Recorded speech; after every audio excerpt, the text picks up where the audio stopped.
Yo soy Jesús Lancis, soy el vicerrector de investigación de la Universidad Jaume I y os quería dar la bienvenida a este acto de inauguración, de apertura de la que ya viene siendo algo habitual que organicemos todos los años en el mes de septiembre, que son estas jornadas sobre ética en la investigación. Ya es la quinta edición.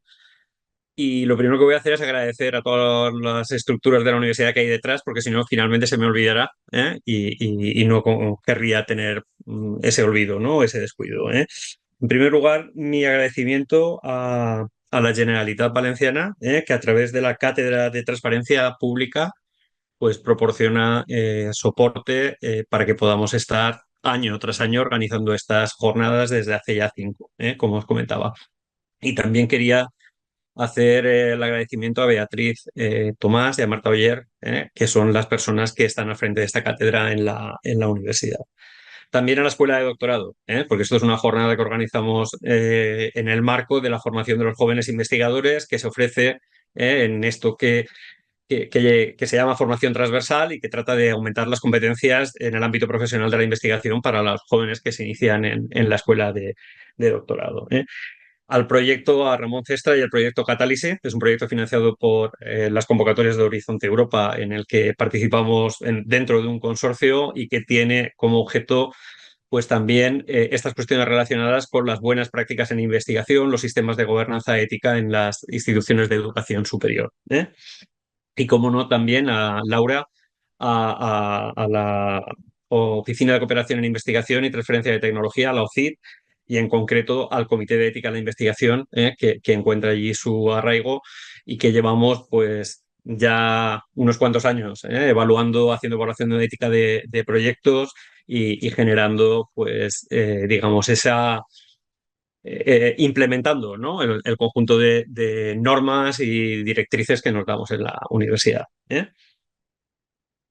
Lo siguiente que quiero hacer es agradecer a las personas que nos van a acompañar durante los 3 días, ¿no? Hoy, mañana, jueves de manera presencial en la Escuela de Doctorado y el viernes, en concreto a Pastora Martínez Samper de la Universidad Oberta de Cataluña, que hoy nos va a compartir esto que preocupa tanto ahora, ¿no? Que está realmente en el ojo del huracán, que es la evaluación de la investigación, que es COARA y todo este tipo de cuestiones que yo creo que afectan al sistema universitario de la investigación que hacemos. También quería agradecer a Joan Subirats, al exministro de Universidades, que también nos acompañará mañana y tendrá pues una visión sobre el futuro, hacia dónde va la universidad y en concreto la actividad investigadora que desarrollamos. Y también a Enrique Orduña, de la Universidad Politécnica de Valencia, que nos acompañará el viernes.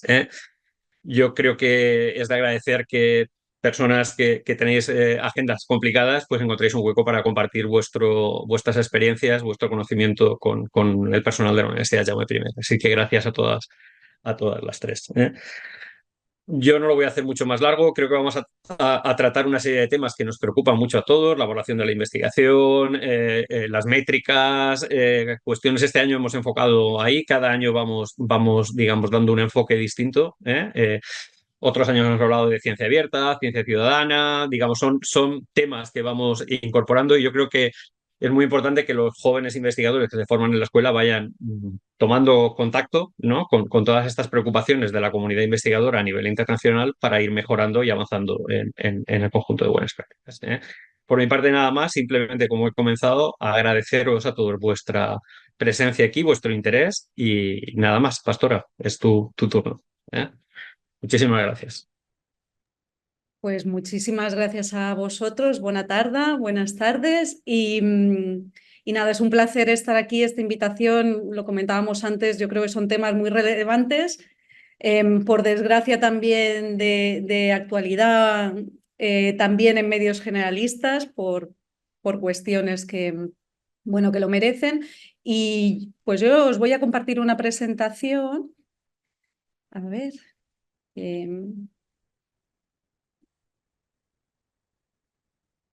ahora sí, ya me imagino que veis bien.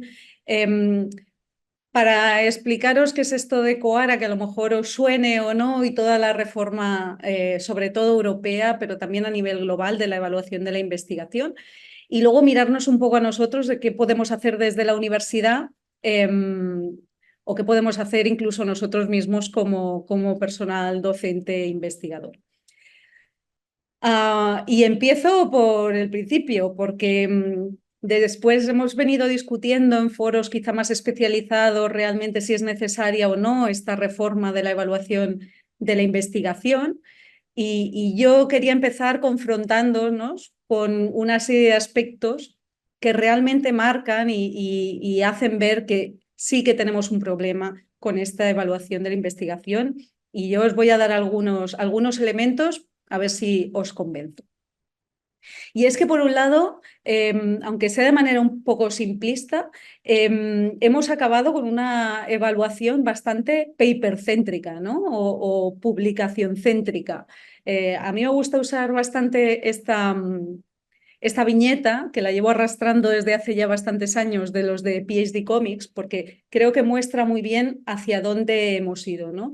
Donde la publicación científica, el artículo, el paper se ha convertido no solo en un medio para compartir el conocimiento, sino en una finalidad en sí. Y esta idea del publish or perish, ¿no? que está detrás de todo. Si no publicas en esta carrera, estás fuera, se te expulsa o decides salir porque no hay manera y estás como esta persona de la derecha que ya no puedes más con el estrés. Otro elemento es que también en esta manera de irnos evaluándonos a nosotros mismos, porque al final nos vamos evaluando entre pares, aunque nos hemos ido dotando de una serie de indicadores, y aquí Enrique seguro que el viernes entra mucho más en detalle, no siempre los indicadores los hemos estado tratando como tocaría. Y en concreto, estos datos son de una encuesta que hicimos en la Asociación Europea de Universidades allá en el 2019, o sea, pre-pandemia, donde preguntamos a las universidades europeas cuáles eran los elementos que usaban para evaluar una carrera académica. Y cuando les preguntábamos, ellos decían que sobre todo publicaciones y proyectos de investigación. Y sobre la metodología decían que usaban bibliometría por un lado y por otro peer review o evaluación por pares. Pero cuando preguntábamos bibliometría, este era el resultado que salió. Y es que fundamentalmente seguimos usando en muchos casos, dos indicadores como proxies de calidad de un resultado científico en concreto. Uno de ellos que incluso no es ni un medidor de calidad de una publicación, ya que es un medidor en todo caso de visibilidad, diría yo, me gusta más decir, de la revista, que es el famoso Journal Impact Factor. Pero como veis es el indicador que de manera más extendida estamos usando junto con el índice H, que también correlaciona las citaciones de los trabajos.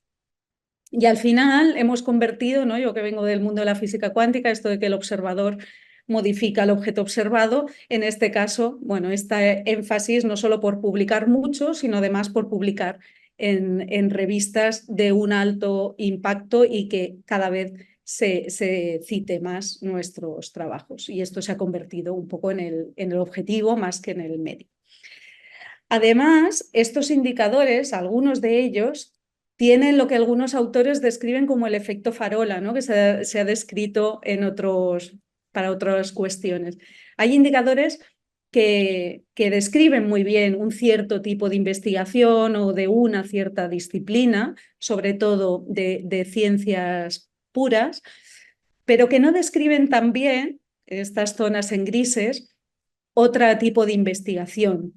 Y ya cuando entramos más, por ejemplo, en ciencias sociales o en humanidades o en aspectos de artículos en lengua no inglesa o con una mirada quizá más social, por ejemplo, temas de género, bueno, pues se diluyen mucho más. Y entonces dejan fuera a toda una investigación porque realmente no nos sirven para valorar. Y por si encima esto fuera poco, esta manera, como decía yo, del observador que modifica el objeto observado, crea toda una serie de efectos negativos en la investigación. Algunos, como decía, muy de actualidad, desafortunadamente, en la Universidad Española, en la de Salamanca, para ser más concretos, pero hay varios casos Y yo lo que os traigo aquí es un estudio que hicieron nuestros colegas holandeses. Ya veréis que Holanda sale varias veces con ejemplos bastante interesantes de cómo hacerlo mejor. Este fue la encuesta nacional que hicieron sobre integridad de la investigación en todas las universidades holandesas, ¿vale? Que son 12, allá por el 21. Y lo que es relevante de este estudio que contestaron muchísimos investigadores, ¿no? Una parte muy importante, con lo cual muestra más que significativa, es que la gran mayoría de ellos, de todos los niveles de la carrera, desde los predocs hasta los más seniors, confesaban que habían tenido comportamientos cuestionables, si lo llaman así. Aquí podéis ver alguna parte de los textos, ¿no? de este artículo de Science que se hizo en su momento. Pues comportamientos cuestionables en el comportamiento mientras hacían la investigación. Y que esto venía a la presión por publicar. Con lo cual, directamente, tercera ley de Newton, estoy muy física hoy, acción-reacción. Lo además más preocupante, y si aquí sois predoctorales, ¿no? en la conexión, es que sobre todo quienes más presión tenían para esa publicación son los investigadores predoctorales, ¿no? Y donde veían mucho más esa presión por publicar que les llevaba, no siempre, pero en muchas ocasiones, a esos comportamientos quizá cuestionables, ¿no? de integridad de la investigación. Con lo cual, al final, estamos creando un sistema que de alguna manera no es que nos empuje, pero también bueno, nos lleva a crear ese tipo de perversiones. Pero hay más efectos negativos. A la izquierda veis un informe que ya tiene unos años, pero es bastante interesante, de la British Academy, donde estudiaba cómo también la interdisciplinariedad iba siendo motivada o desincentivada en función de la evaluación también de la investigación.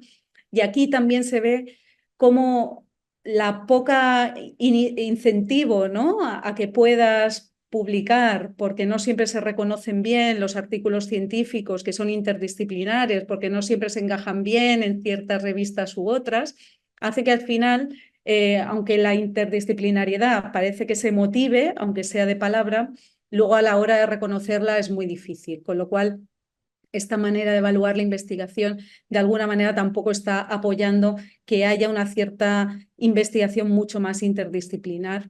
Y en este caso también pone de manifiesto que es mucho más complicado para los investigadores en las etapas más tempranas, ya sean pre o postdoc. A la derecha veis otro que para mí me parece también muy relevante, y es cuando, como efecto negativo de este sistema de evaluación de la investigación, también dejamos fuera a colectivos que no se sienten tan interpelados, o que directamente la manera como tenemos de evaluar pues tiene sesgos, ¿no? En este caso de género, como este artículo que se publicó hace un par de años, ¿no? Sobre el crédito que se les da a las mujeres en ciencia, bastante inferior que se les da a los hombres. Hay muchos otros estudios, ¿no? sobre el porcentaje de publicaciones que tienen las mujeres frente a los hombres, y eso hace que haya colectivos, y en este caso el de las mujeres, que no es nada minoritario, que de alguna manera tampoco se incentiven tanto a lo largo de la carrera académica, y que en muchos casos incluso parece que te expulsa. Así que con todo esto no nos encontramos en un panorama de, efectivamente, tenemos un problema con el sistema con el que nos hemos dotado actualmente de evaluación de la investigación en general y de la carrera académica en particular. Y dejadme que os haga un foco en esto de la carrera académica, porque llevamos trabajando desde hace un año y pico en un grupo de trabajo específicamente de evaluación de la carrera académica dentro de Coara. Os hago un spoiler, luego os explicaré mejor esta encuesta, y os quería enseñar unos datos preliminares aquí porque tienen todo el sentido. Y es que en esta encuesta, que han contestado más de 230 universidades, no solo de Europa, sobre todo de Europa, pero también de otros países fuera de Europa, las universidades y los centros de investigación han detectado cuáles son los retos principales de estos sistemas de evaluación de carrera académica, que los veis aquí. Primero, el ámbito de la evaluación, ¿no? Una evaluación con un ámbito incompleto, donde sobre todo se reconoce la investigación, pero se dejan al margen las otras actividades que un académico hace, desde la docencia, por supuesto, pero a otras facetas, ya sea la innovación, la transferencia, la difusión, diseminación, incluso el liderazgo y la supervisión. Además, por otro lado, también manifestaban que otro de estos grandes retos de los sistemas actuales era la complejidad del proceso de evaluación, ¿no?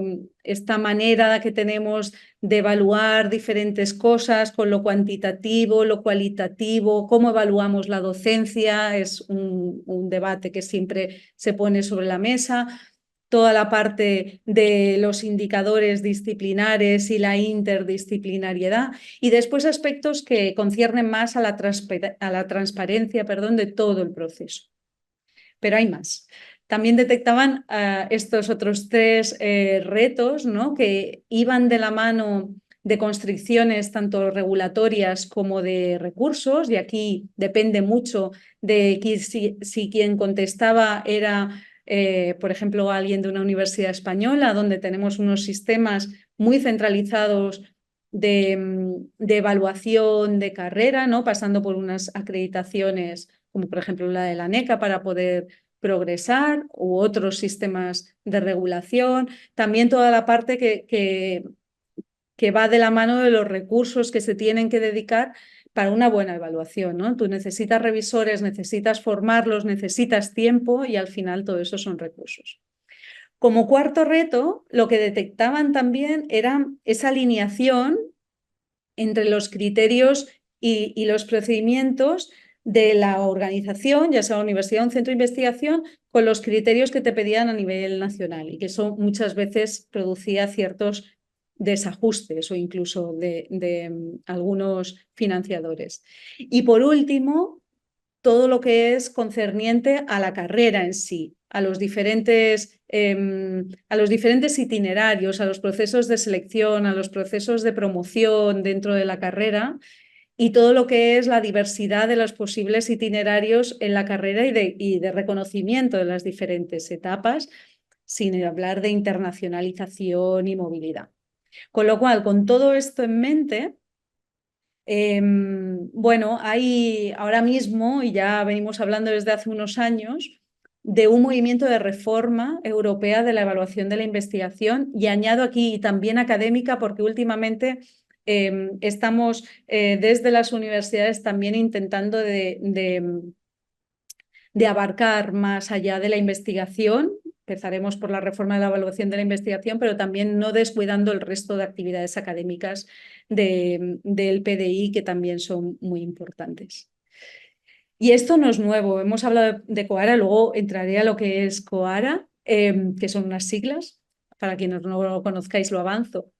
Pero esto, como digo, no sale del éter, no sale de la nada, sale de toda una serie de iniciativas que ya iban detectando hace pues una década ya que algo no funcionaba, que este sistema de evaluación en el que nos habíamos nosotros instalado y dotado a nosotros mismos como academia producía estos efectos negativos y que en ocasiones llegaba a ser perverso. Empiezo por la más antigua, que es DORA, es la Declaración de San Francisco, quizá a muchos os suene. Es una declaración que se aprobó, que se hizo pública por un grupo de académicos allí en San Francisco hace 20 años, que su planteamiento es muy simple, pero no siempre fácil de cumplir, tal y como nos hemos dotado de estos sistemas. DORA lo que dice es que no se puede usar el factor de impacto de la revista para evaluar algo que no sea una revista, es decir, para evaluar o un artículo científico o a una persona. Esto es lo que dice. Luego hay diferentes interpretaciones de DORA, y si luego tenéis preguntas podemos entrar más aquí, pero este es la declaración DORA, y a la que tanto instituciones como personas nos podemos adherir para mostrar nuestro nivel de compromiso, pero es una declaración. Luego hubo este manifiesto de Leiden, también muy interesante, liderado por un grupo de investigadores, sobre todo de la Universidad de Leiden, de ahí el nombre, donde se planteaban todos los retos de la métrica de la investigación, de las métricas para evaluar la investigación, y además plantea un decálogo de cómo hacerlo mejor, para qué sirven estas métricas, para qué no. Y yo, los que no lo hayáis leído, es un manifiesto muy breve que recomiendo, si os interesan los temas, echarle una lectura. En medio os pongo lo que hemos estado trabajando desde la European University Association, está la EUA, la Asociación de Universidades Europeas, en la que yo participo de coordinadora del grupo del grupo de trabajo de ciencia abierta y en el que hemos estado trabajando sobre todo para ver cómo incorporar la ciencia abierta ya desde el 17, desde el 2017, a la ciencia en general, ¿no? Que dejemos de llamar ciencia abierta y que sea al final ciencia. Y al principio hemos ido haciendo encuestas entre las universidades europeas y era sobre todo encuestas que preguntaban más sobre el acceso abierto, tanto de publicaciones como de luego de datos. Pero luego nos dimos cuenta que la evaluación de la investigación era clave para saber si realmente se incentivaba o no en estos procesos de evaluación la ciencia abierta. Y esto nos llevó a publicar, hacer esta encuesta entre los miembros de la EUA, que son más de 800 universidades de toda Europa, es la asociación más grande de universidades. También lo tenéis en abierto y si os interesa el tema lo podéis buscar y veréis cómo y dónde en ese momento, 2019, aún prepandemia, la ciencia abierta estaba valorado, ¿no?, en los procesos de evaluación, pero también muchos otros datos como estos que os mostraba antes del Journal Impact Factor, por ejemplo, y el índice H tan arriba entre los indicadores. Y luego os muestro a la derecha dos iniciativas a nivel nacional que me parecen muy relevantes de los últimos años. La iniciativa holandesa, la que tenéis en el Room for Everyone's Talent, y luego la iniciativa noruega, y sí, siempre son de países nórdicos. En este sentido van más avanzados que nosotros y también tienen sistemas no tan centralizados como España, Francia o Italia, por ejemplo, de evaluación de la carrera investigadora. Os animo a mirarlos porque ambos desde aproximaciones distintas, pero siempre desde una mirada sistémica, desde una mirada pues, de las universidades holandesas en el primer caso y desde las universidades noruegas desde el otro, hacían una apuesta por una diversidad de perfiles en la academia, diversidad también de investigaciones que se hacen y también de los resultados de esa investigación. Incluso los noruegos en esta NORCAM, este toolbox, se atreven a proponer una matriz para evaluar cómo reconocer mejor las diferentes prácticas de un académico, una académica, y cómo reconocerlo mejor. Y es muy interesante porque ya empieza en ese momento a introducir aspectos de, por ejemplo, narrativa, de explica mejor tu investigación, en qué tu contribución es importante y no simplemente número de papers y cuartil. Pues con todo esto llega Quora, llega esta coalición. Y comentaros que este ha sido un poco el timeline, ¿no?, el camino hasta Quora, muy impulsado por la Comisión Europea. La unidad de ciencia abierta de la Comisión Europea recibe el encargo de la propia Comisión de empezar a valorar con actores si tiene sentido realmente esto que se oía, ¿no?, en los pasillos, si había una necesidad de cambiar la manera de evaluación, si tenía sentido o no. Y fue en marzo del 2021 que esta unidad de ciencia abierta nos convoca a una serie de actores y empezamos a discutir, muchos de ellos convencidos, ¿no? Y este fue mi caso y el caso de la UOC, pero también de otras universidades y de otras asociaciones a nivel europeo, donde realmente se vio que sí, que había una necesidad por ir cambiando esta manera de evaluar la investigación. Y en Europa lo dicen, ¿no? Cogen el compromiso y se ponen, de manera que en la European Research Area Policy Agenda, es decir, la agenda política de la investigación europea para los años 22 y 24, una de las pocas acciones que se prioriza es precisamente esta reforma de la evaluación de la investigación. Así que con la Comisión Europea por delante, empezamos a trabajar lo que tiene sentido que sea esta reforma y como nos la imaginamos, que no es algo fácil. Es muy fácil decir que no debes usar, quizá no es tan fácil decir que sí deberías, pero luego entramos a él. Eso es en septiembre del 21 y en noviembre, perdonad, eso, como os decía, en la era Policy Agenda ya se destaca esta acción 3.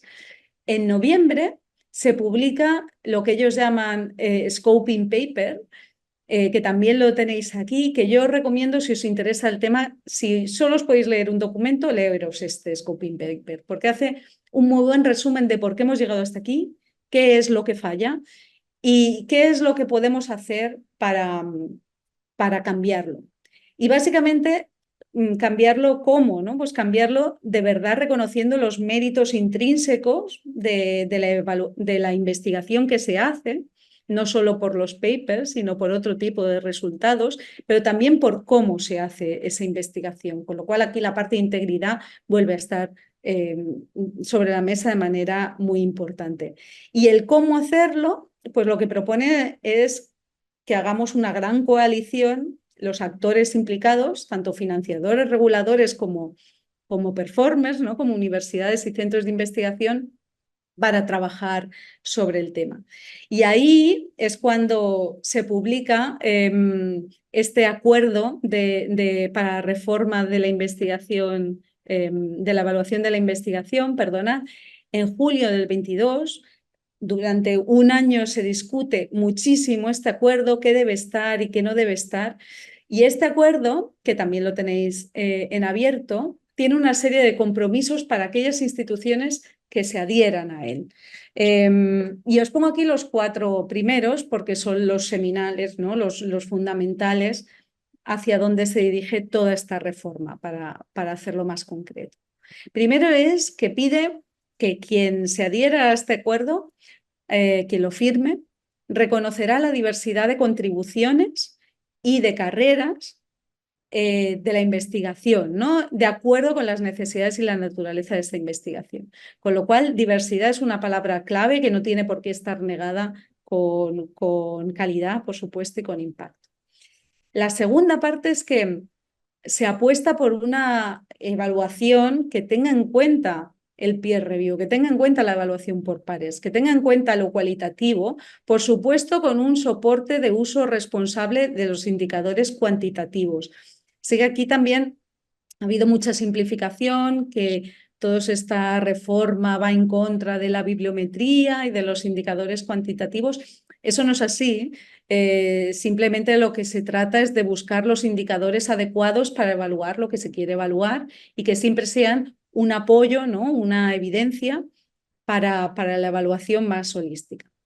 Y luego hay otros 2 que ya directamente, el 3 dice que se abandone el uso inapropiado de aquellos indicadores que sabemos que no miden la calidad de una investigación y explícitamente cita el Journal Impact Factor y el índice H.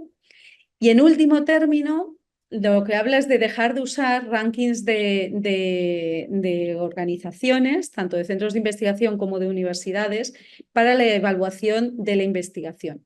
Quizá esto suene un poco raro porque aquí no lo hacemos, pero sí que hay países en Europa donde directamente se asocia calidad de un investigador o de su investigación a la posición del ranking de la universidad donde esté, cosa que, bueno, no tiene tampoco mucho sentido.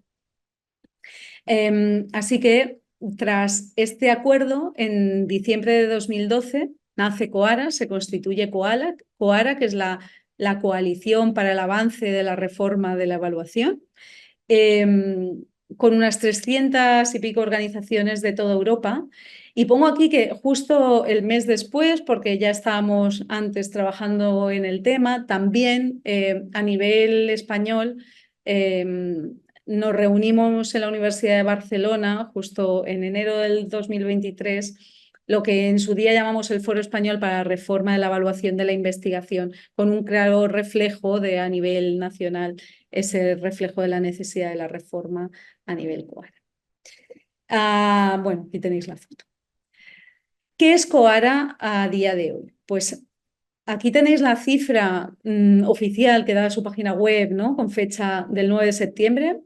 Casi 780 organizaciones que han firmado los acuerdos.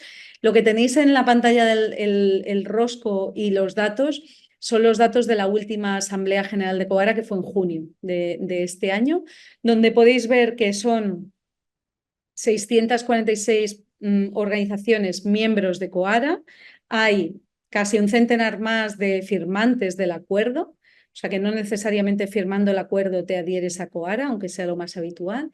Y yo lo que os quería destacar es que sobre todo la gran parte, ¿no? de organizaciones, veis aquí este 63% de asociaciones que han firmado COARA, somos universidades. La Jaume I, entre otras. O sea que veis que la gran parte, el gran pastel, son universidades, también hay una parte de centros de investigación y luego también bastante relevante hay asociaciones de investigadores o sociedades académicas, pero también hay financiadores, tanto públicos como privados, que se han sumado y algunas agencias. Y en el caso español, pues está ANECA, que ha firmado COARA, por ejemplo. COARA, esta coalición, aunque nace de Europa, busca que sea una iniciativa global, porque esto o lo cambiamos entre toda la academia o difícilmente haremos que funcione. Aunque como veis aquí en el recuadro de vuestra izquierda, España ha sido desde el principio uno de los países con más organizaciones adheridas a COARA. Esto tiene bueno, algunas explicaciones. Primero, que España es un país grande que tiene, pues ahora ya no sé cuántas universidades somos, pero más de 85. Holanda solo tiene 13 y las 13 forman parte de COARA, con lo cual cuando hablamos de valores absolutos, los países grandes como España, Italia, Polonia o Francia tienen más representatividad, pero también, bueno, otra lectura que algunos hacemos es que los países más movilizados, curiosamente, somos los países que tenemos un sistema centralizado de evaluación de la investigación, con agencias estatales o agencias nacionales o autonómicas que hacen de paso intermedio para progresar en la carrera de la investigación.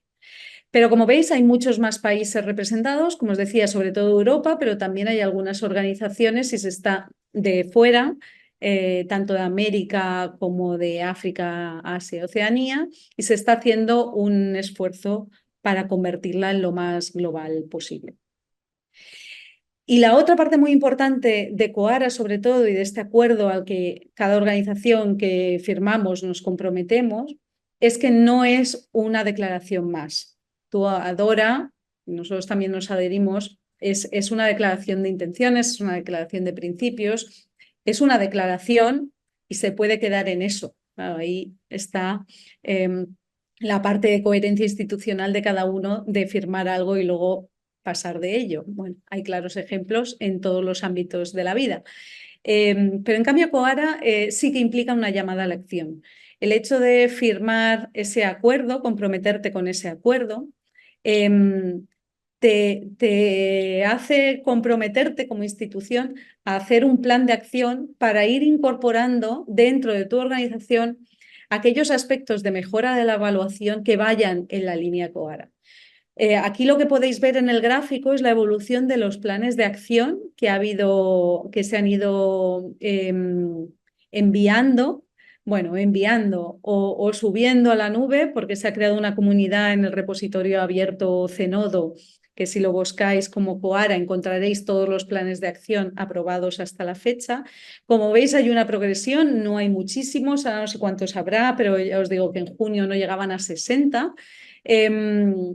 Pero cada vez va a ir habiendo más porque también daban un año de plazo para presentarlo.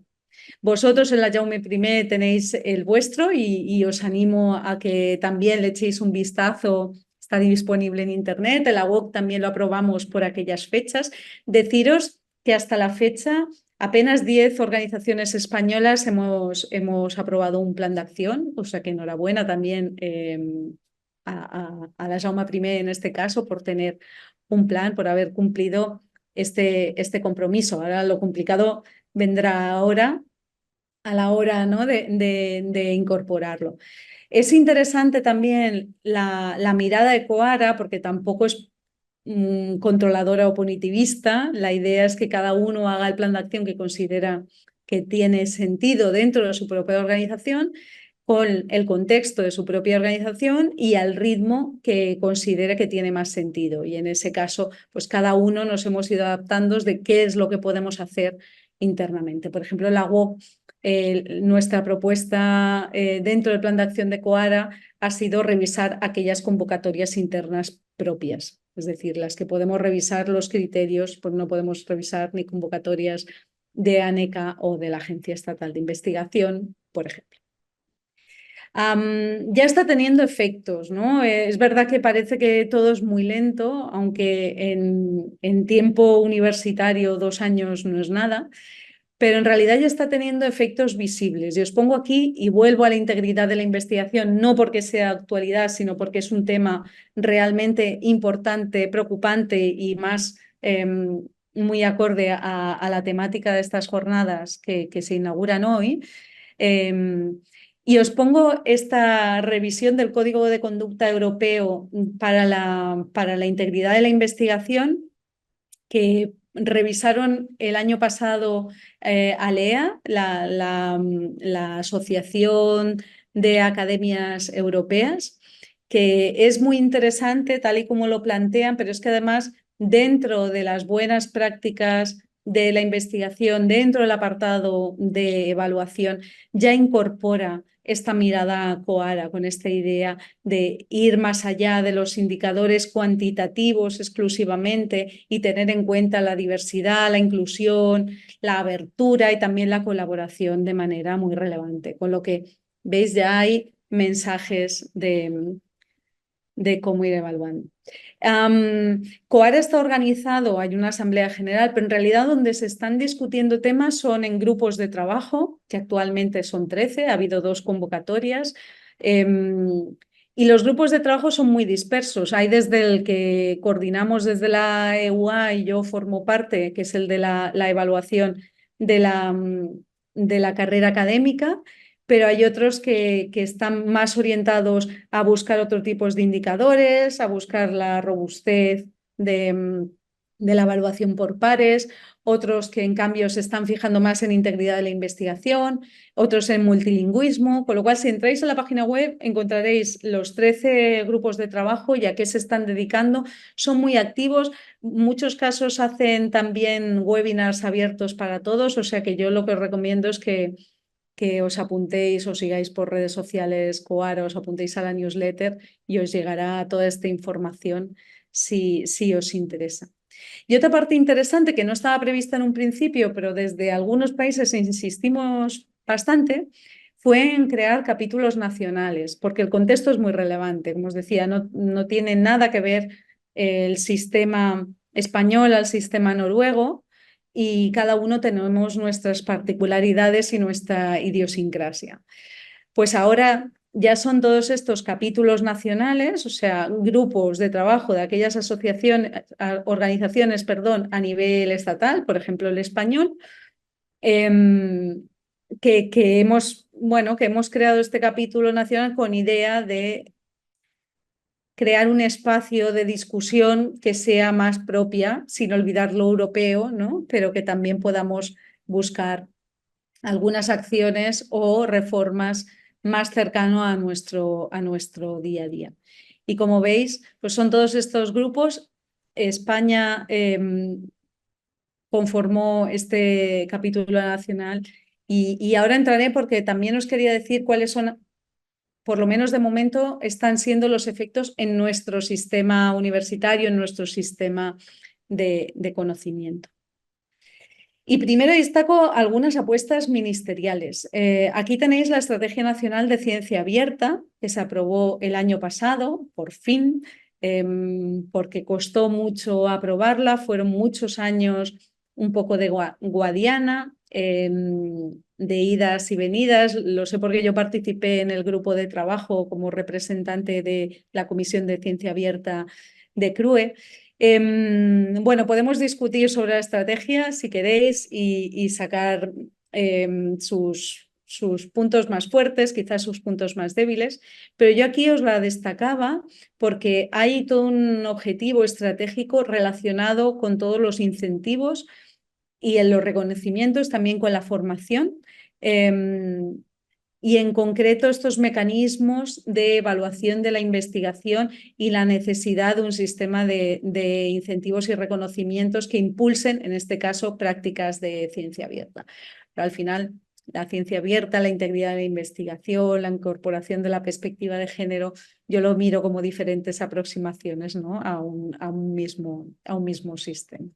Y en concreto, en las acciones, la que veis a la derecha ya habla de procesos, adecuación de los procesos de evaluación del mérito docente, investigador y de transferencia a parámetros de ciencia abierta, y habla de incorporar indicadores cualitativos y dejar de usar aquellos indicadores bibliométricos más cercanos a los proxies del impacto de las revistas. Con lo cual, la Estrategia Nacional de Ciencia Abierta, ya incorpora la mirada Coara el año pasado. Otro cambio claro ha sido en ANECA, en la Agencia Nacional de Evaluación, que evalúa tanto la parte de las acreditaciones del personal funcionario como el personal contratado. También toda parte de titulaciones, pero yo aquí me centraré en carrera académica. Y lo primero que hizo ANECA el año pasado con la nueva dirección fue firmar Coara y Dora, y luego constituir una comisión de trabajo para empezar a discutir, junto con las comisiones de las diferentes disciplinas, cómo podíamos incorporar la mirada Coara en los criterios, por ejemplo, de los sexenios de investigación. Esta fue la primera convocatoria que con mirada Coara cambió ANECA. Y como veis, estos fueron los cambios, ¿no? que se formalizaron ya a finales del año pasado para implementarse en la convocatoria de este curso, de este año 2024. Y es que pasó de pedir una serie de aportaciones, ¿no? de resultados muy concretos, básicamente los papers, a ampliar el tipo de aportaciones que se podían proponer, y en este caso, por ejemplo, incluir el software o incluir otro tipo de resultados de investigación.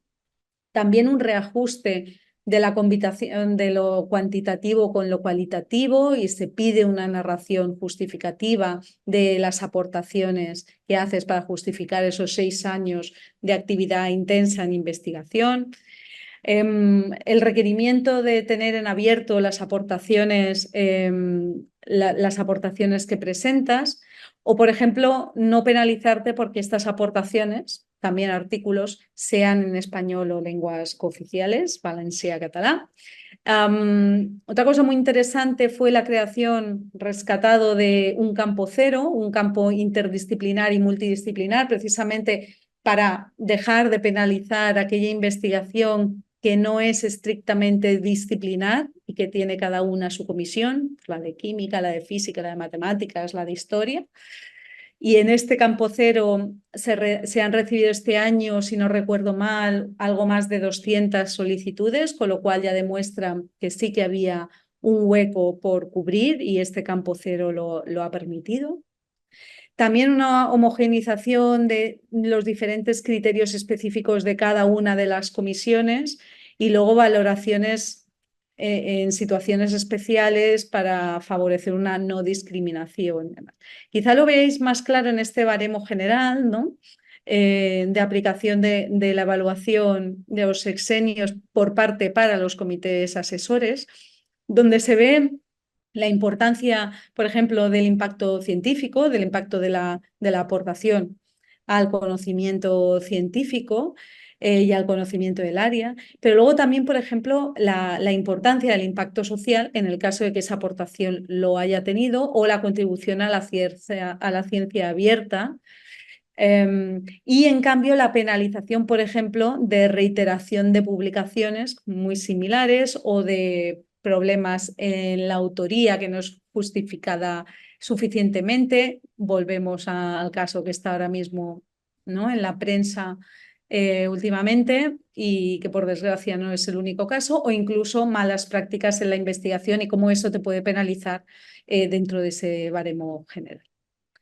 Pero no se ha quedado ahí y hace unos días hizo público también ANECA su plan de acción 24-27 para ir avanzando hacia esa reforma de la evaluación de la investigación, que también es un documento no muy largo de leer, y yo aquí sí que animo a los que tengan responsabilidad en la universidad de ocuparse de la evaluación de la investigación, se miren el plan de acción de ANECA para que, bueno, vean por dónde van a ir los tiros. Yo creo que es muy interesante, sobre todo aquí os ponía un párrafo dentro del compromiso de ANECA, donde como reto se marca no solo hacer acciones de estudio y análisis de modelos de evaluación de investigación que tanto a nivel nacional como europeo sean más acordes a la investigación que se está haciendo ahora, sino también a una revisión del actual sistema de evaluación. Así que yo lo ponía el otro día en un tuit porque en mis intervenciones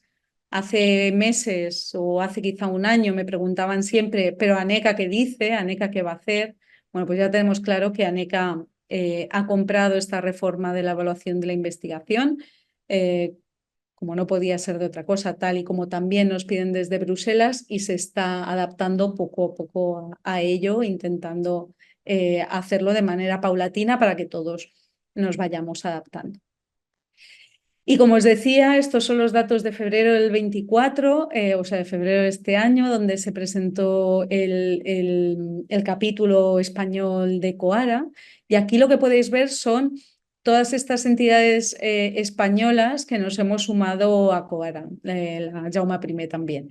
Hay 76 universidades españolas, de las cuales un 25% no habían firmado en ese momento COARA, pero les parecía muy oportuno, muy interesante participar en este espacio de debate a nivel español para ver hacia dónde podemos ir para mejorar nuestro propio sistema de evaluación. Y estas son fotos del encuentro, que allí estaba también Ramón. Nos encontramos allí en Madrid en el Ministerio en febrero. Os pongo esta foto porque es significativa. La de la izquierda está el secretario de Estado del Ministerio, acompañado de la presidenta de CRUE, o sea, de la Conferencia de Rectores de Universidades Españolas, la presidenta del CSIC, Consejo Superior de Investigaciones Científicas, y la presidenta de ANECA, también con un claro compromiso institucional de tirar adelante esta reforma. Así que ya entro en mi última parte de, bueno, vale, sí, todo esto está muy bien, pero desde las universidades, ¿qué podemos hacer? Y para ilustraros que podemos hacer muchas cosas, y no solo que podemos hacer, sino que ya las estamos haciendo, yo os explico esta encuesta que hemos hecho desde el grupo de trabajo de reforma de la evaluación de la carrera académica. Es un grupo de trabajo que presentamos desde la EUA, desde la Asociación de Universidades Europeas, con estos dos objetivos. Presentamos porque hubo una convocatoria, perdona, de COARA para presentar grupos de trabajo, y nosotros hicimos un plan y lo presentamos y se aprobó. Y los objetivos no son muy complicados, pero tampoco son evidentes. Y era, por un lado, definir cuáles han de ser los objetivos y los principios para la reforma de la evaluación de la carrera académica, y luego intentar desarrollar alguna herramienta adaptable para esta evaluación de la carrera académica, para que entre todos nos podamos inspirar y aprendizaje mutuo entre organizaciones que ya estén haciendo estos cambios, que pueden inspirar a otras que o no los están haciendo o han empezado hace poco. El grupo somos casi 40 miembros de 21 países, y como podéis ver a la izquierda, muchos son como CRUES, como conferencias de rectores de los diferentes países europeos, con lo cual la representatividad de las universidades aquí es muy importante. También hay universidades individuales donde no había conferencias de rectores, pero también otra cosa interesante es que hay tanto asociaciones de investigadores, pues desde la de Predocs Europea, Eurodoc, como la Young Academy of Europe, hasta alguna agencia a nivel nacional como es la italiana. Y con esto lo que hemos estado haciendo son 2 años de proyecto, acabamos de cumplir el primero ahora. Está trabajando en 2 fases, una parte de mapeo y luego la parte de esta herramienta, ¿no?, adaptable. Estamos con el mapeo de las iniciativas. Hemos hecho, por un lado, una encuesta que contestaron más de 230 organizaciones, tanto universidades como centros de investigación de 41 países, casi todos europeos, pero algunos de fuera de Europa. Y luego también estamos haciendo un análisis de 11 casos de estudio más concreto. Y dejadme que os enseñe los resultados preliminares para que veáis que sí que se están haciendo cosas. Entre los estudios de caso hemos cogido 11 iniciativas que tenéis aquí listadas, que como tendréis la presentación lo podréis mirar más en detalle, pero dejadme que os destaque la primera porque precisamente es ANECA con toda esta reforma de la evaluación de la carrera académica investigadora en España. Pero luego hay otros casos como el propio COARA o DORA o casos que se están haciendo a nivel de país, como es el caso de nuevo de los países nórdicos, ya sea Finlandia, Holanda o Noruega, o incluso algún caso bastante interesante de lo que están haciendo nuestros colegas latinoamericanos de Claxo. Y aquí, básicamente, para resumir los resultados más relevantes de este análisis de los estudios de caso, es que, por un lado, en todos estos casos que a nivel más sistémico se está emprendiendo una reforma de la evaluación de la investigación, evaluación académica, de la carrera académica, perdón, se está priorizando lo cualitativo y también un trabajo de evitar sesgos en la evaluación de los expertos o de los pares. Y por otro lado, esa evaluación cualitativa haciendo uso de indicadores cuantitativos responsables. Y aquí tenéis a la derecha unos cuantos ejemplos. O sea que muy relevante esta idea de apostar por lo cualitativo, pero un cualitativo de calidad y no sesgado. Y por otro lado, también, bueno, en todos estos estudios de caso también se han manifestado unas ciertos retos, ¿no?, como es el cambio cultural que este cambio de la evaluación necesita, o incluso de cómo las diferentes implementación de las diferentes políticas puede afectar, pero sin duda muchos destacan los beneficios, ¿no?, de iniciativas que forman parte de un trabajo colaborativo para la reforma de la evaluación, de un reconocimiento de otras contribuciones y otros roles del PDI, también de más movimiento entre disciplinas y sectores y, en definitiva, una mejora de la cultura académica en términos de inclusión, de diversidad, de transparencia y de calidad de la investigación. Si entramos ahora en la encuesta, esta que os decía que hemos contestado más de 230 y pico organizaciones, sobre todo universidades, pero también centros de investigación de toda Europa. Aquí veis un poco la estructura de la encuesta, donde se les preguntaba por más información general sobre la organización, pero también en concreto sobre los procesos de evaluación de la carrera académica a nivel organizativo y también ciertas preguntas sobre la reforma, ¿no?, el proceso de reforma. Y se les preguntaba por estas cuestiones tanto de fortalezas como retos, las motivaciones que había detrás, los drivers. Toda esta información y estos resultados de la encuesta y muchas de estas slides las tenéis disponible en abierto en la web de COARA. Y yo lo que os quería destacar era algunos resultados, ¿no?, de ella. Aquí lo que podéis ver han sido la distribución de estas 236 respuestas. Más de un 60% han sido universidades las que han contestado.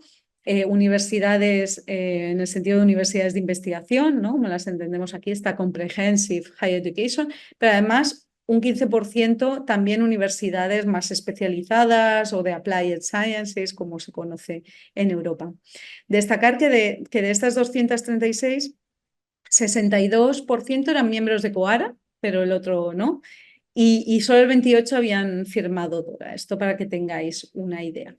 De las universidades y centros que contestaron, les preguntamos quiénes estaban o planificando o haciendo un proceso de reforma, y con estas les preguntamos en concreto, por ejemplo, cuáles eran los drivers, ¿no? Cuáles eran aquellos elementos que hacían motivar una reforma de la evaluación de la carrera académica.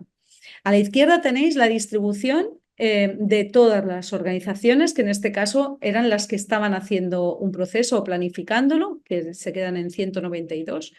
Y a la derecha lo que veis es la misma respuesta, pero solo de aquellas organizaciones donde los procesos también de evaluación de reforma de la evaluación de la carrera académica se estaban desarrollando a nivel nacional. Y como veis, la parte más importante de ambas es que la reforma fue iniciada dentro de la organización.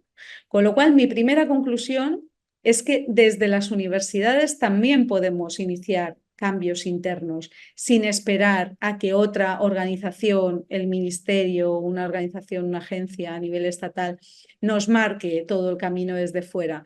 Sin duda, ir caminando todos a ritmos diferentes pero acompasados ayuda también en este proceso si queremos ir más rápido.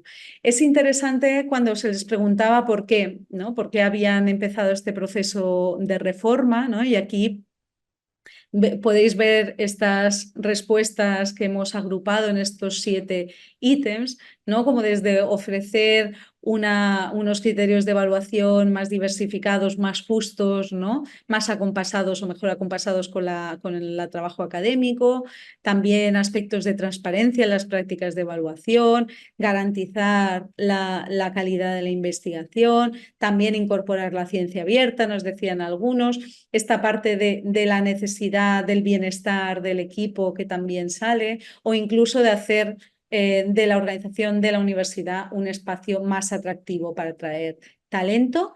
Y por último, también esta alineación con las regulaciones tanto nacionales como europeas. O sea que esta parece como última motivación, aunque también está. Es también interesante, ¿no? Estas dos gráficas os las ponía porque en el desarrollo del proceso de aquellas que han empezado una reforma de la evaluación de la investigación, que son eso, unas 200, que no son pocas, el principal iniciador del cambio ha sido el equipo rectoral o este liderazgo, ¿no? de la organización con un aporte, aquí lo veis, esta raya naranja, y luego con un soporte importante del equipo de recursos humanos. Y cuando se les preguntaba si habían tenido resistencia por parte de la comunidad, aquí en gris veis que la gran mayoría, un 40% de estas organizaciones, decían que no había habido ningún tipo de resistencia dentro de la organización. Aunque cuando los que contestaban que había habido un cierto tipo de resistencia, sobre todo esta resistencia venía de los académicas más senior. Y aquí por el otro lado, a la derecha, lo que podéis ver es que también el 65% era aquellas organizaciones donde en el proceso de reforma habían incorporado de manera activa a la comunidad académica, o sea, que no fueran solo meros espectadores, si eran parte también tanto de la parte de evaluación como de evaluados. Con lo cual aquí mi conclusión número 2 es la importancia del liderazgo institucional, pero también de la implicación de toda la academia en el proceso de reforma. Y os quería explicar también, que creo que esto es muy interesante, cuando se les preguntaba qué vais a evaluar a partir de ahora en la carrera académica, cómo os lo estáis planteando. En verde, perdona porque los colores no están muy bien elegidos, pero en verde oscuro lo que podéis ver son los resultados de qué es lo que están evaluando ahora en la carrera académica. Aquí veis investigación, transferencia e innovación, educación, supervisión, liderazgo, impacto social y ciencia, comunicación de la ciencia y difusión. Pues como veis, lo que están haciendo ahora que como os digo es la gráfica interior. Sobre todo lo que están evaluando es la investigación, sobre todo. Un poco de educación también, pero la parte más relevante es la investigación. Cuando se les pregunta, que es la gráfica en verde claro, la que está por fuera, qué es lo que esperan que se consideren las actividades después de la reforma o qué es lo que ya tienen implementado, lo interesante es que se compensa mucho más, se tiene más en cuenta el resto de actividades, no solo la investigación, y a la vez que la investigación no pierde importancia en esa evaluación. O sea que la investigación sigue siendo muy importante, pero también cobran importancia o se ponen al mismo nivel otros aspectos de la carrera académica. Con lo cual, conclusión 3, en las iniciativas en marcha, esta investigación no pierde peso, pero lo ganan, perdón, el resto de actividades. Y esto por si os interesa saber, también les preguntamos cuáles eran los indicadores que estaban usando ahora los de verde oscuro y que pensaban que iban a usar más o menos, pues aquí no sé si lo llegáis a leer, pero baja la importancia del número de publicaciones y también de las métricas relacionadas con las publicaciones, en cambio se incrementan algunas relacionadas con la ciencia abierta, sobre todo con aspectos de comunicación y diseminación. Bueno, dejadme que acabe con esta idea de cuáles son los principales logros que comentan las propias organizaciones que están en un proceso de reforma de la evaluación de la carrera académica que están consiguiendo. Primero, que haya mucho más participación y también sensibilización sobre la propia reforma, que haya iniciativas que se alineen con esta reforma, por supuesto todos los aspectos de transparencia y claridad, se está explicando mucho más, todo esto aumenta la claridad, también la confianza. Hay una parte importante de soporte y reconocimiento a la diversidad de las carreras. En quinto lugar, esta idea de mejora de las prácticas de la evaluación y por último, pero no menos importante, también una mejora en todo lo que es procesos de cambio organizativo dentro de estas organizaciones. Así que concluiré con unos aprendizajes para el camino, a ver si son útiles. Y es primero con esta idea de lo que es imprescindible. De todo este proceso, tanto dentro de mi universidad como en los diferentes debates a lo largo de llegar a Coara y seguir con Coara, ha resultado siempre clave esta necesidad de que nos sentemos todos a pensar esta reforma o las reformas que sean necesarias, es decir, tanto financiadores como reguladores como los actores. Pero luego, en clave interna, en clave de la universidad, es imprescindible la apropiación del equipo rectoral y aquí tenemos al vicerrector de investigación, ¿no? Dando paso a estas jornadas. Esto es clave porque si no se lo cree el equipo rectoral esto no pasará. También es importantísimo esta motivación de unos pocos, pero lo suficientes para provocar el cambio dentro de la propia institución. Por supuesto, las dos patas del equipo, PDI y PTGAS, trabajando juntos para hacer esta reforma. Esta comunicación de lluvia fina, no, todo esto no se entenderá en un día, hay que explicarlo mucho, varias veces, a diferentes colectivos, en diferentes momentos, y sin duda mejora continua los procesos. Nosotros lo que hemos visto en la propia reforma de nuestros procesos, convocatorias, por ejemplo, de postdocs o de predocs, es la necesidad de ir iterando para ir mejorando tanto los criterios como el acompañamiento a candidatos y a revisores para cada vez hacerlo mejor en esta línea Coara. Pero también hay una serie de retos, ¿no? Y retos institucionales que para mí son clave. Es esta idea de llegar a toda la comunidad y esta es mi obsesión.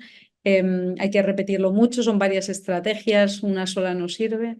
Y luego la necesidad de cambiar los propios procesos internos de la universidad, y añadiría de la dinámica, que no siempre es fácil. Así que con esto dejadme que acabe, que he rescatado este proverbio, que seguramente lo habéis oído en otros. La foto es mía y es escocesa, no tiene nada que ver con África, pero como era un camino así solitario, y es esta idea de que si quieres ir solo o sola, si quieres ir lejos, perdón. Estoy fatal. Si quieres ir rápido, ve solo o sola, pero si quieres ir lejos, ve acompañado. Y esta es un poco la idea de todo este proceso Coara. Y sin más, muchísimas gracias. Dejo de compartir y os paso la palabra al equipo de la Jaume I. Pastora, muchísimas gracias por la charla. Ha estado genial, se ha entendido perfectamente y además has tratado justo todos los puntos que son claves, ¿no? Para también lo que estamos haciendo en la Jaume I. Em, Antes de introducir una pregunta, como moderador, bueno, me presento, soy Ramón Fenstra, coordinador junto con Laura Bernal de estas jornadas.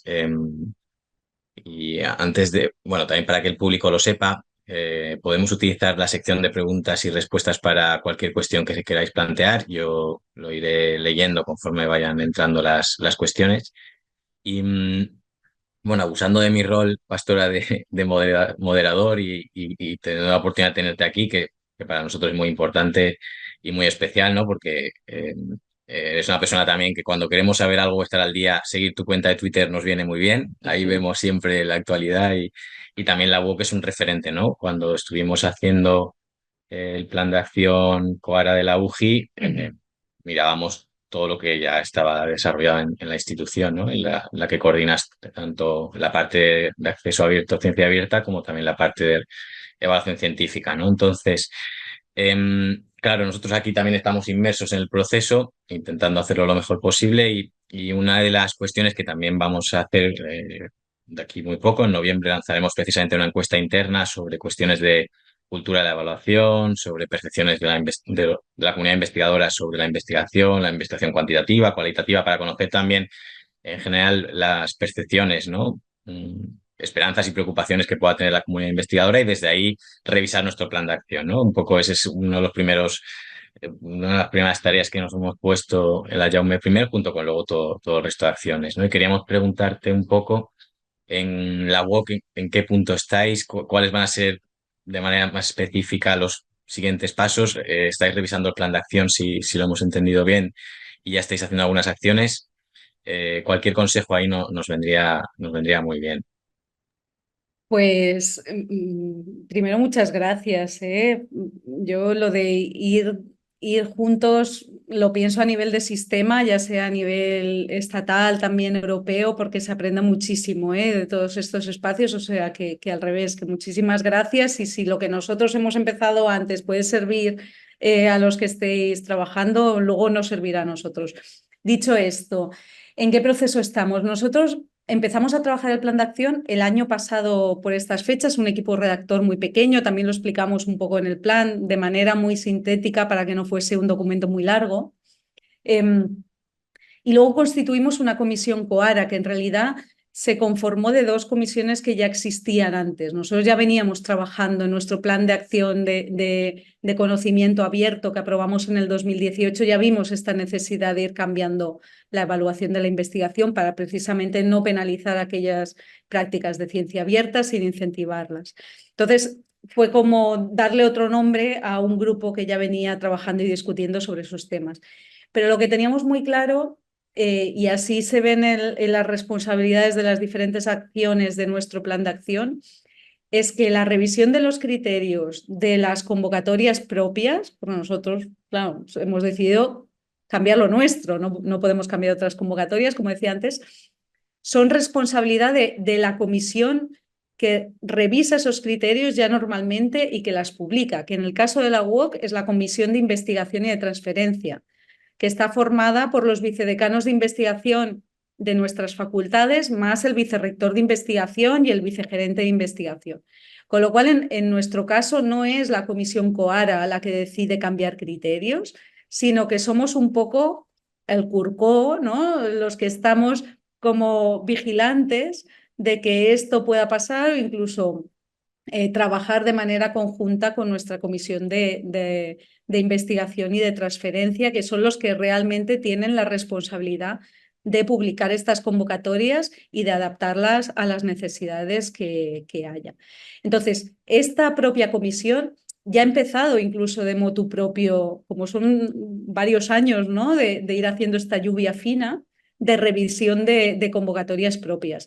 De hecho, la primera que empezamos a revisar fue la de nuestra convocatoria de postdocs de la UOC, cuando ya firmamos Dora, que fue antes de firmar Coara. Y aquí hemos hecho varias iteraciones, como os decía, porque nos hemos dado cuenta que había maneras de hacerlo mejor. Lo que primero hicimos fue cambiar, por ejemplo, el número de papers y ponme el Journal Impact Factor a pedir las principales contribuciones hasta un máximo de 5 y a partir de aquí que nos explicasen por qué pensaban que eran relevantes, pero también hemos cambiado, por ejemplo, antes se le daba un peso al grupo de investigación donde el postdoc se ascribiría y ahora pesamos más la mentoría, la supervisión del senior que lo acompañe. Pero de motu propio, la propia comisión de investigación ha ido revisando, por ejemplo, la de selección de predoctorales y así van a empezar a hacer con el resto de convocatorias. Entonces, en paralelo, ahora también revisaremos nuestro plan de acción para adaptarlo a convocatorias que ya no existen o algunas que nos dejamos. Por ejemplo, tenemos un premio de incentivación a la innovación docente que también lo queremos incorporar.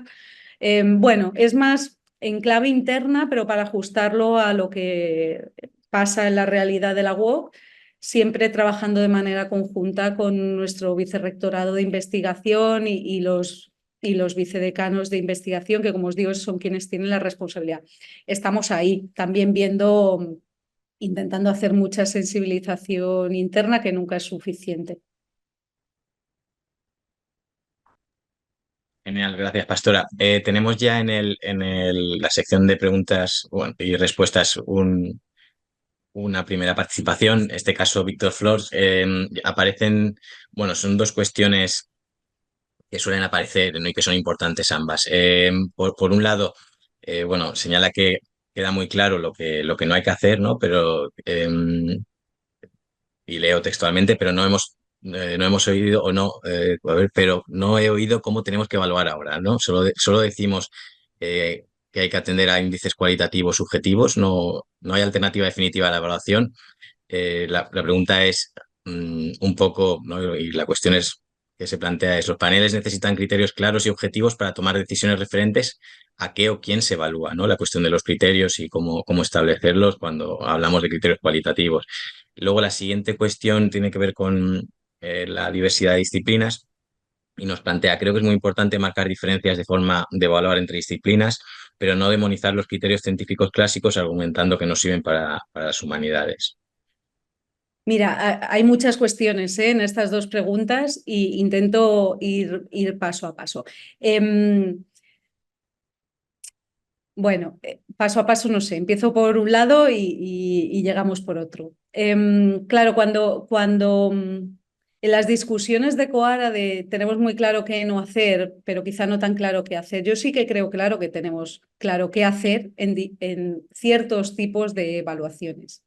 Y esto los expertos que estudian la evaluación siempre lo dicen. No va a haber una única receta para todos y es importantísimo saber qué quieres evaluar y para qué lo quieres evaluar. Con lo cual, de aquí no vamos a salir cambiando el Journal Impact Factor por otro indicador.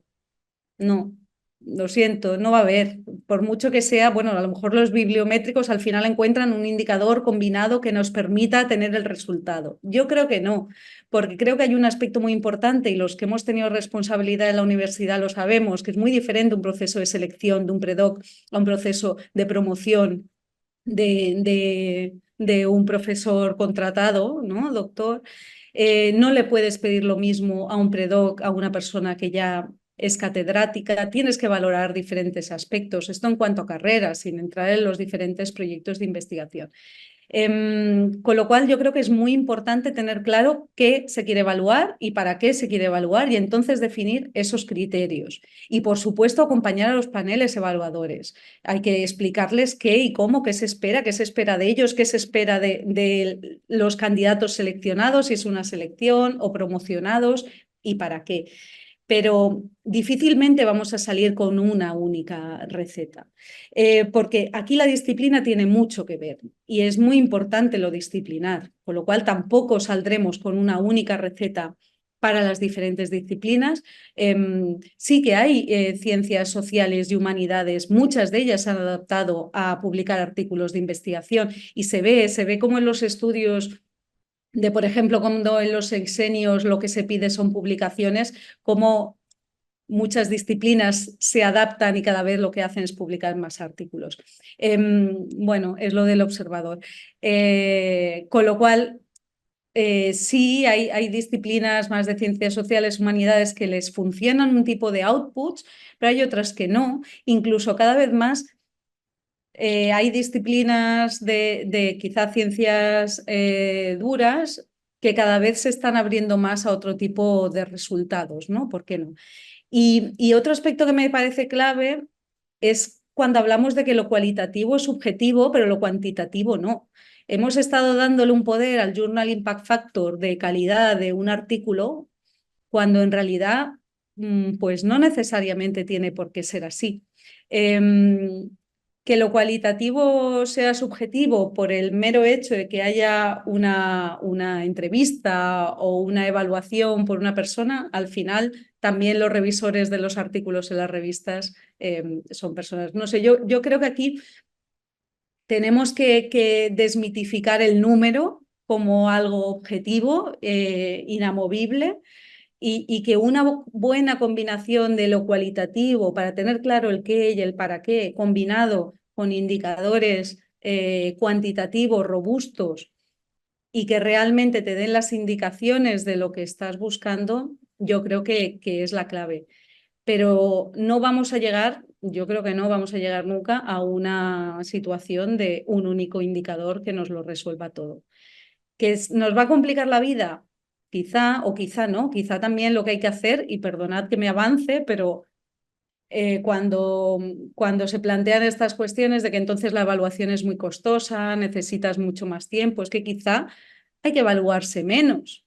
Menos en el sentido de que hay que evaluarse con más tiempo. No sé, todos sabemos que una investigación no tiene resultados cada día, ni cada mes, y a veces ni cada semestre, con lo cual a lo mejor también tenemos que echar un poco el freno y decidir cada cuánto nos queremos evaluar y para qué, en vez de estar en esta vorágine de la evaluación continua. No sé, me callo. Podemos discutir mucho, ¿eh? Está claro que aquí. No, este es un tema apasionante, gracias, Pastora. No, yo por añadir respecto a la pregunta y respecto a la respuesta, evidentemente es un tema apasionante, podemos estar mucho tiempo hablando de ello. Yo creo que sí que has tocado algunas de las cuestiones, ¿no?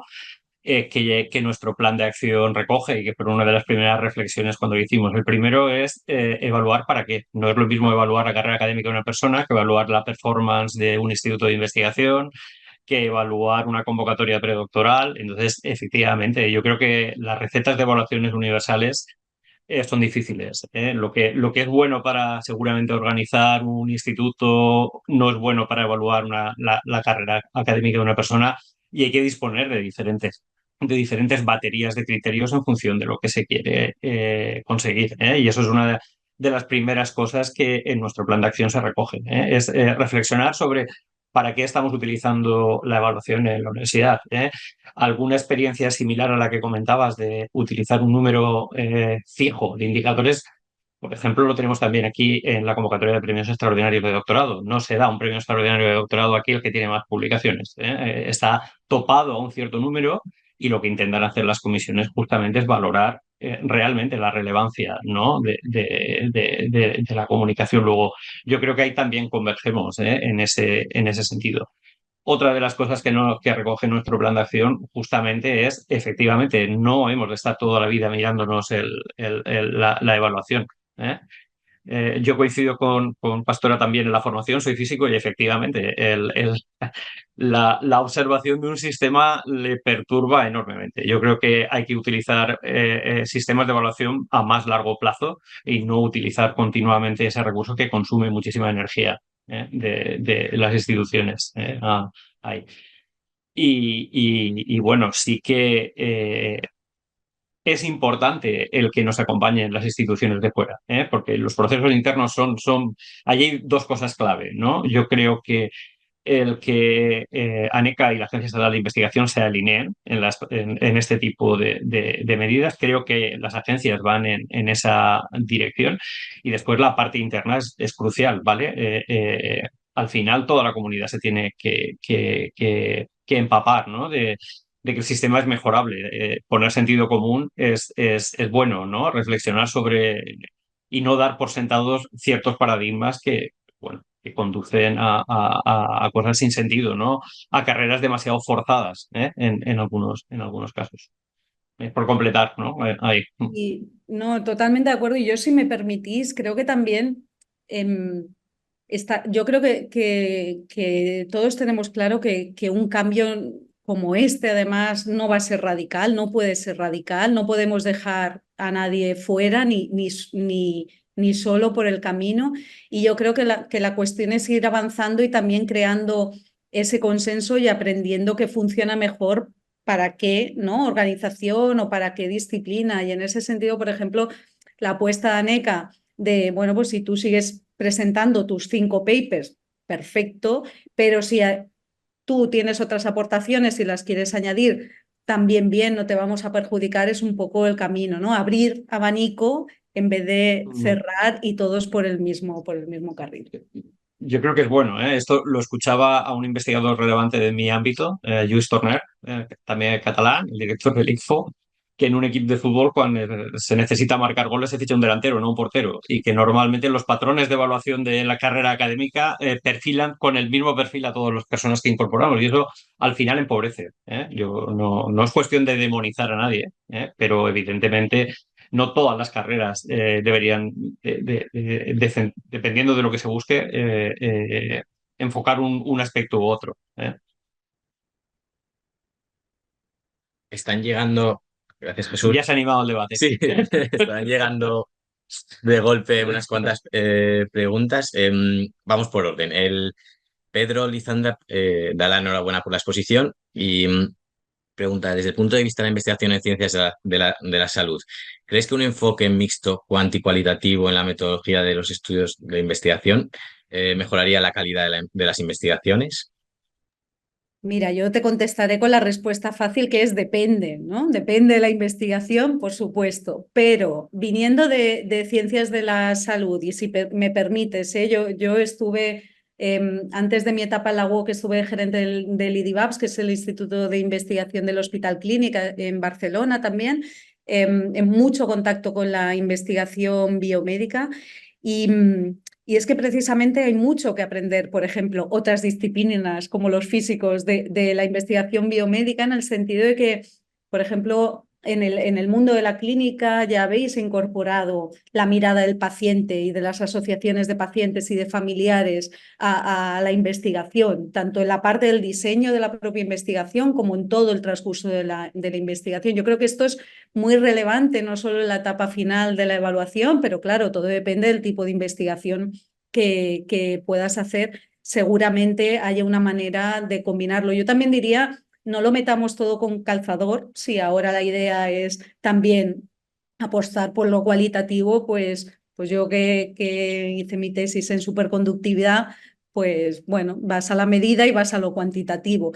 Pero bueno, creo que es interesante al menos replantearse las preguntas, abrir la mirada y ¿por qué no meter ese tamiz que a lo mejor en algún momento puede ayudar también a coger una nueva deriva y pensar en investigaciones quizá mucho más ricas. Sí, también que está saliendo, ¿no? En esta conversación varias veces la cuestión de los criterios cualitativos, cuantitativos. El viernes precisamente, también lo has señalado antes, Pastora, ¿no? Vamos a ver una sesión sobre métricas alternativas, ¿no? Las métricas que no se suelen utilizar tanto y que también combinan, bueno, algunas técnicas que pueden ser interesantes, ¿no? A la hora bueno, pues de presentar los currículos narrativos, por ejemplo, que también antes señalabas en la exposición.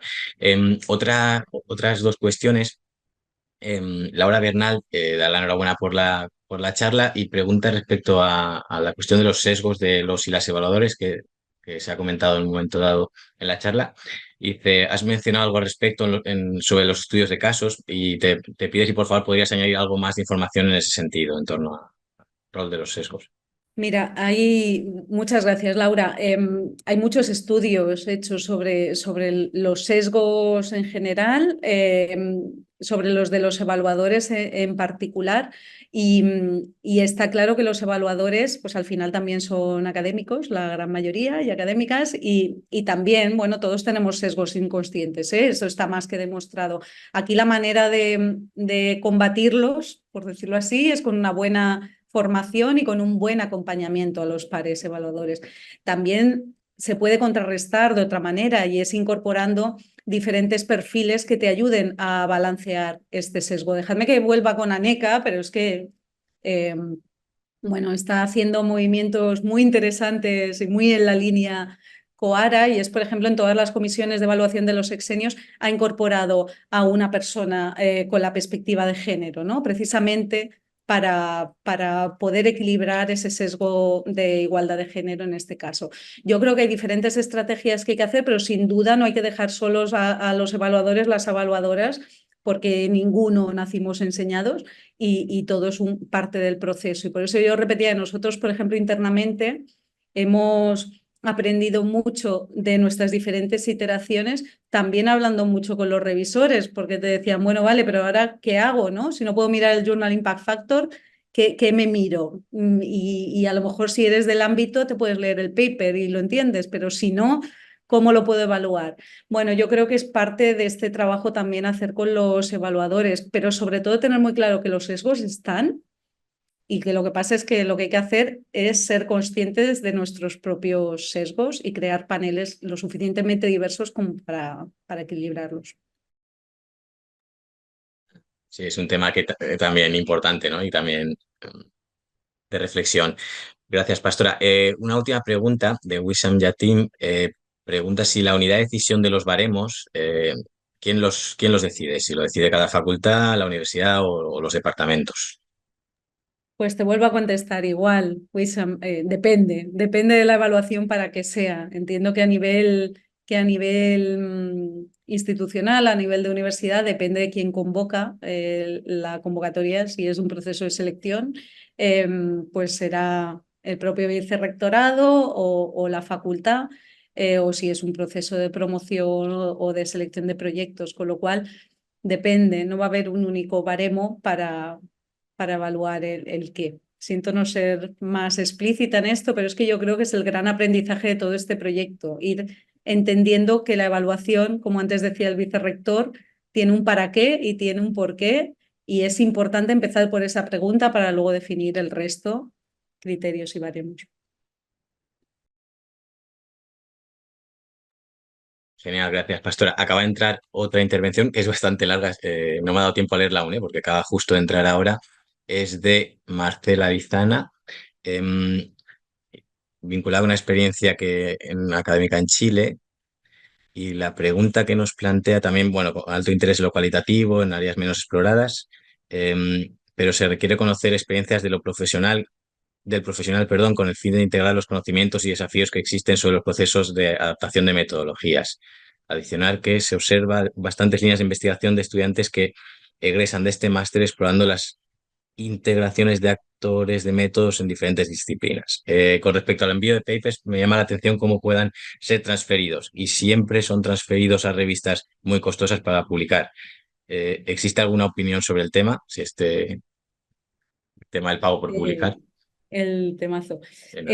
Bueno, respecto a la primera parte, sí es verdad, también hay metodologías que van evolucionando y cada vez, bueno, se van adaptando. Esto, cada disciplina tiene su propia dinámica y yo creo que es parte de la evaluación, de la evolución. Sobre la revista y lo costoso de las revistas. Por publicar. Bueno, pues este es que es el otro gran tema. Al final, algunos de estos indicadores, ¿no?, que comentábamos para la evaluación, también los calculan aquellas grandes editoriales que son las que tienen estas revistas donde publicamos. O sea que al final son como dos caras de la misma moneda, ¿no? Las revistas donde se publican los artículos científicos que pertenecen también a aquellos que tienen las bases de datos por las que luego se nos evalúan. Sobre el coste de las diferentes revistas, Es que, ¿qué quieres que te diga? Pues sí, son muy caras, sobre todo teniendo en cuenta lo que cuesta ahora mismo la publicación de un artículo científico en una revista que ya prácticamente casi ninguna de ellas se genera en papel y son en medios electrónicos y que parte del proceso además se hace de manera gratuita, incluso no solo por los autores, sino por los evaluadores. Hay muchísimo debate al respecto. Desde la comunidad de ciencia abierta se está trabajando en ello. Hay muchas iniciativas desde la Comisión Europea, también de los diferentes financiadores, por intentar apostar por otros métodos alternativos que permitan comunicar los resultados de la investigación. Yo creo que ahora mismo estamos en una plena ebullición, también volviendo a esa idea de lo que ahora se le llama acceso abierto en diamante, que son aquellas publicaciones donde ni los autores ni los lectores pagan, pero alguien paga, y normalmente aquí pagamos o las universidades que tenemos esas revistas o las instituciones que las poseen, alguien tiene que pagar la parte del trabajo. Bueno, yo creo que pasarán cosas en los próximos años hacia aquí, veremos qué pasa al final. Citaré al vicerrector de investigación de la Universidad de Utrecht, Fran Miedema, es un gran defensor de la ciencia abierta, que él siempre dice que al final todo esto se trata de volver a recuperar el poder por parte de la academia, que en algún momento lo cedimos a estas grandes editoriales y que ahora nos ponen unos precios cada vez más abusivos, pero totalmente de acuerdo, es uno de los negocios más lucrativos que hay en el mundo, con unos márgenes de beneficio del 30-40%. Ahora, si tú me dices, tengo un artículo y lo quiero publicar, pues las alternativas son, pero lo que sí que te diré es que seguro que la biblioteca, o ahora el vicerrector me corregirá, cuál es el equipo que dentro de la Jaume I te pueden indicar para asesorarte dónde y cómo puedes publicar mejor los resultados de tu investigación, porque alternativas hay.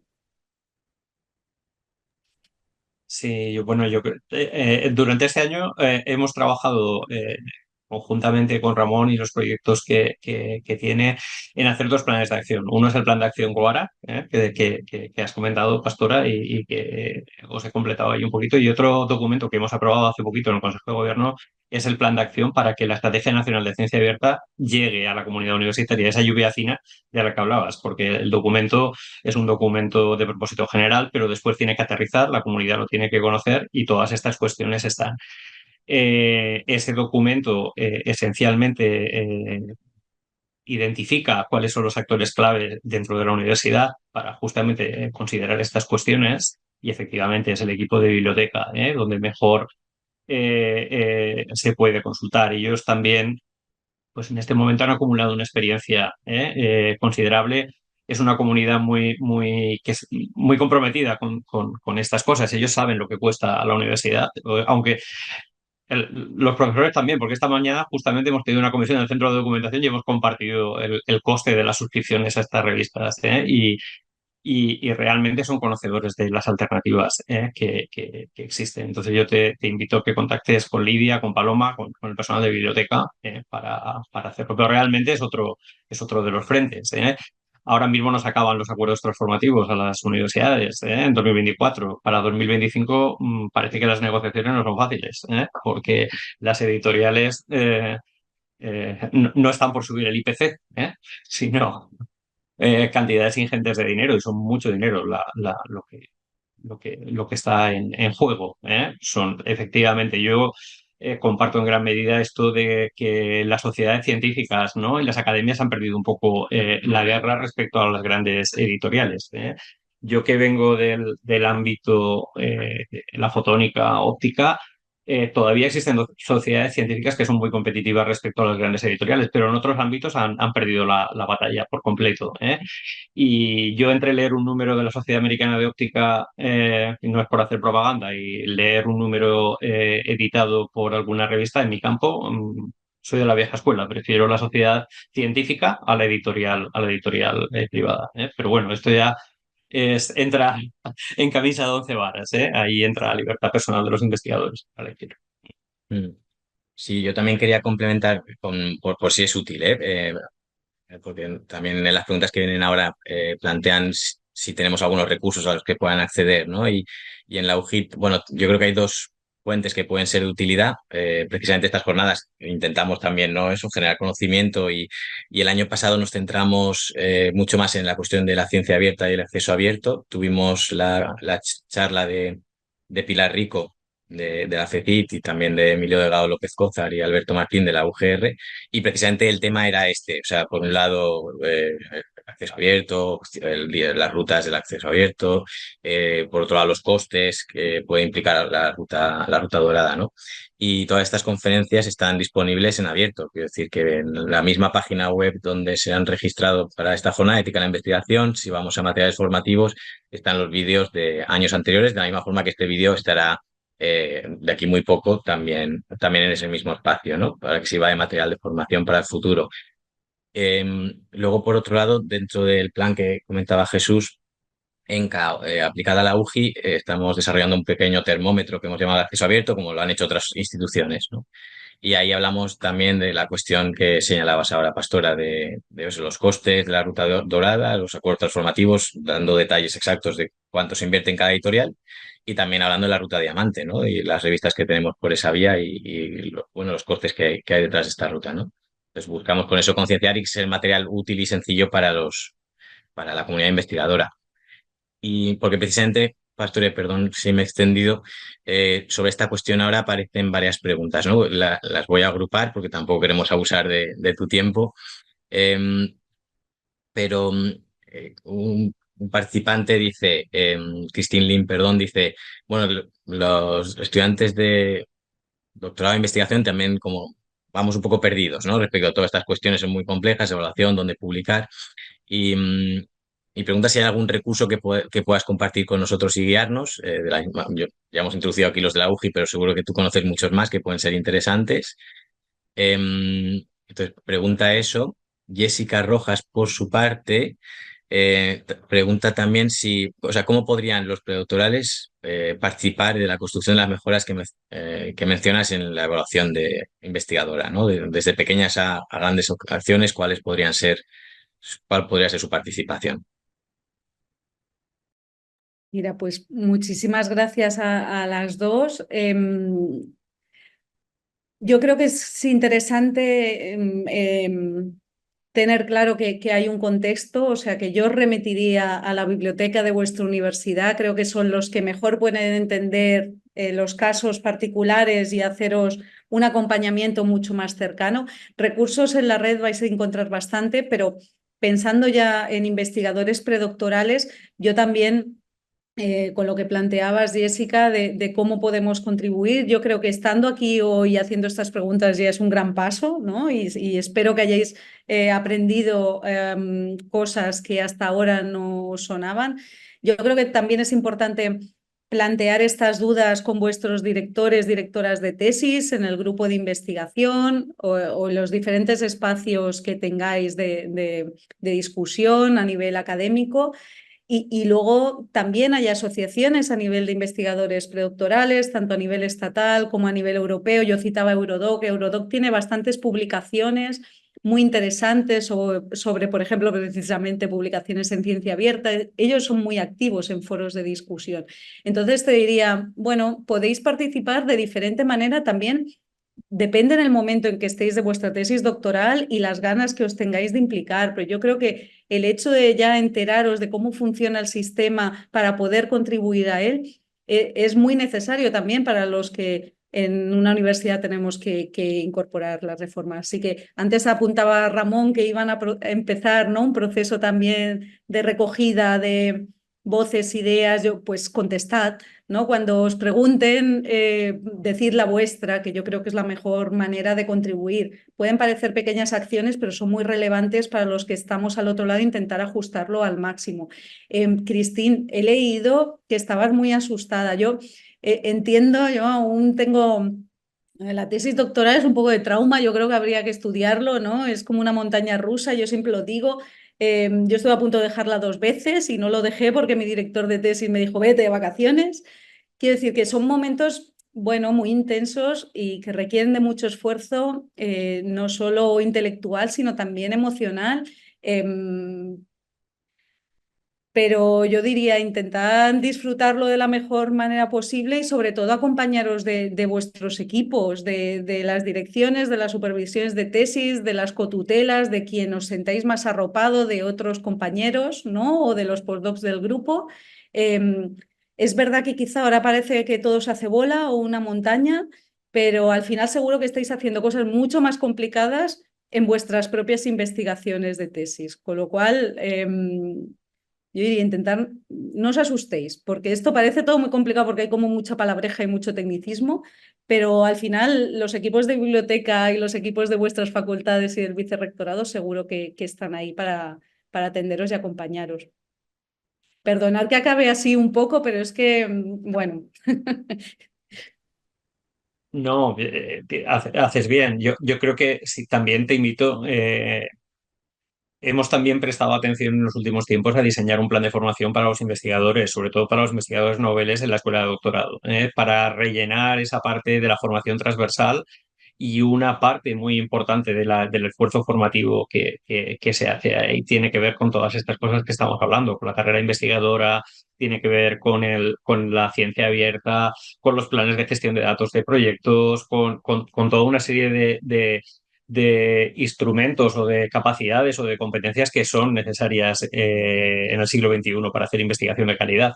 Y con los directores acompañaros para elegir de toda la oferta, que en el caso de ciencia abierta, planes de gestión de datos, la organiza biblioteca, como estábamos hablando antes, para que os acompañe.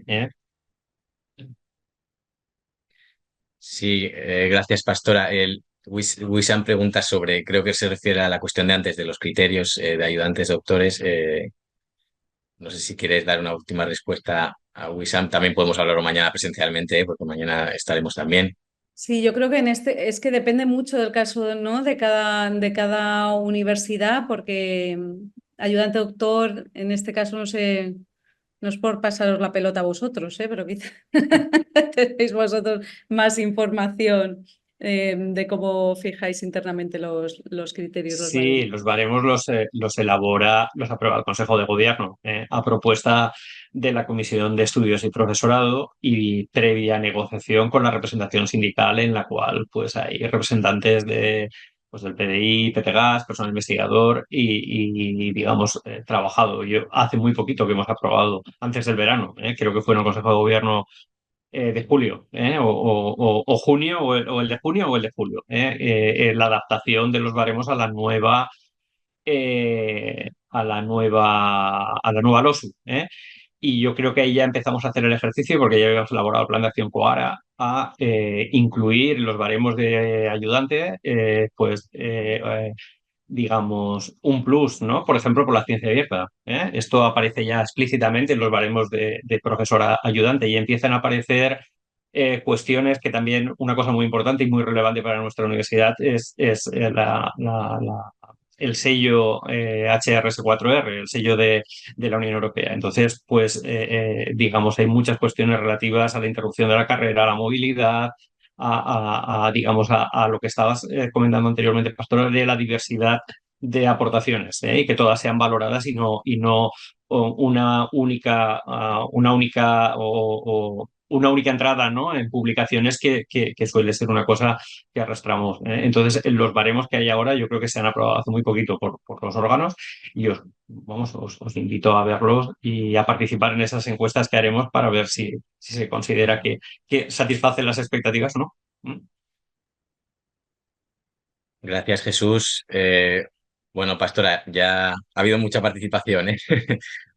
Darte de nuevo las gracias por estar aquí. Ha sido muy, muy importante para nosotros. Editaremos la grabación y la subiremos en la página web de las jornadas. Y nada, eso, agradecerte una vez más pues esta sesión y esta tarde con nosotros. Invita a participar mañana. Y me recuerda Jesús también. No olvidemos que mañana seguimos con las sesiones. Mañana será presencial en la escuela de doctorado con la conferencia de Joan Subirats. Así que os esperamos allí todos mañana y todas. Y el viernes de nuevo telemáticamente con la charla de Enrique Orduña. Así que si os parece, cerramos aquí la sesión. Y nada, gracias a todos y todas. Muchísimas gracias a vosotros. A ti, Pastora. Estamos en contacto, ¿eh? Sí, sí, claro que sí, nos veremos pronto, seguro. Gracias, Jesús, Muy también. bien. Hasta luego. Gracias, Un Pastora. abrazo. Hasta luego.